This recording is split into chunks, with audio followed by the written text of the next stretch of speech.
दोस्तों आज हम बात करते हैं यूएन में वीटो के बारे में कि वीटो क्या है।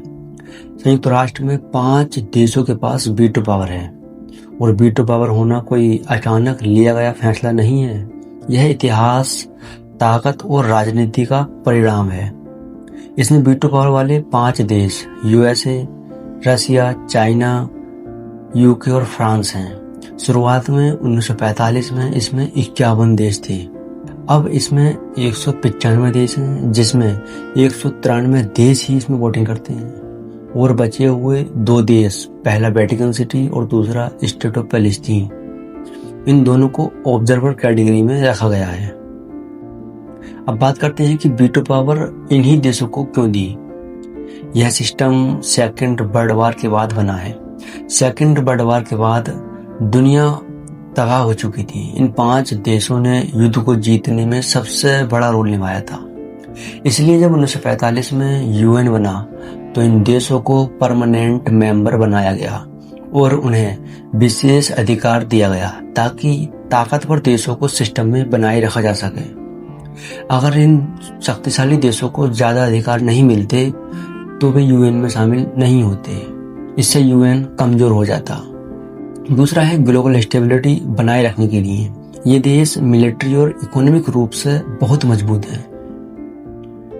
अगर इनकी सहमति के बिना कोई बड़ा फैसला होता है तो वह लागू करना मुश्किल होता। तीसरा है कॉन्फ्लिक्ट रोकने के लिए। अगर किसी एक देश को फैसला गलत लगे तो वह उसे रोक सकता है। इससे बड़े देशों के बीच सीधा टकराव कम करने की कोशिश की गई है।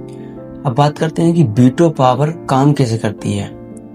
यूनाइटेड नेशन सिक्योरिटी काउंसिल में अगर 15 में से 14 देश भी किसी रेजोल्यूशन के पक्ष में हैं, लेकिन इन 5 देश यूएसए, रसिया, चाइना, फ्रांस, यूके, इनमें से किसी एक ने भी अगर नो बोल दिया तो रेजोल्यूशन पास नहीं होगा। क्या यह सिस्टम आज भी सही है? तो कई बार एक देश अपने फायदे के लिए रेजोल्यूशन को रोक देता है। ग्लोबल जस्टिस प्रभावित होता है, बड़े देशों के बीच संतुलन बना रहता है और थर्ड वर्ल्ड वॉर जैसी स्थिति से बचा जा सकता है। यह सिर्फ एक थ्योरी नहीं है। यूएसए ने कई बार इजराइल के खिलाफ रेजोल्यूशन को रोका है।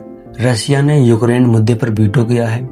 चाइना ने कई जियोपॉलिटिकल डिसीजन रोके हैं और हाल ही में ईरान के स्ट्रेट ऑफ हॉर्मुज मुद्दे पर रसिया और चाइना दोनों ने वीटो किया था। मतलब दुनिया का भविष्य कभी कभी सिर्फ एक देश तय करता है। अब क्वेश्चन है कि क्या वीटो सही है? तो कुछ लोग कहते हैं कि ये अनफेयर है क्योंकि 5 देश पूरी दुनिया पर हावी हैं। दूसरे कहते हैं अगर वीटो नहीं होता तो बड़े देशों के बीच सीधे युद्ध हो सकता था। तो सवाल यह नहीं है कि वीटो सही है गलत है। सवाल यह है क्या दुनिया वीटो के बिना ज्यादा सुरक्षित होगी या खतरनाक? आप क्या सोचते हैं? कमेंट में बताएं। और ऐसे ही जियोपॉलिटिकल कंटेंट के लिए चैनल को सब्सक्राइब करना ना भूलें।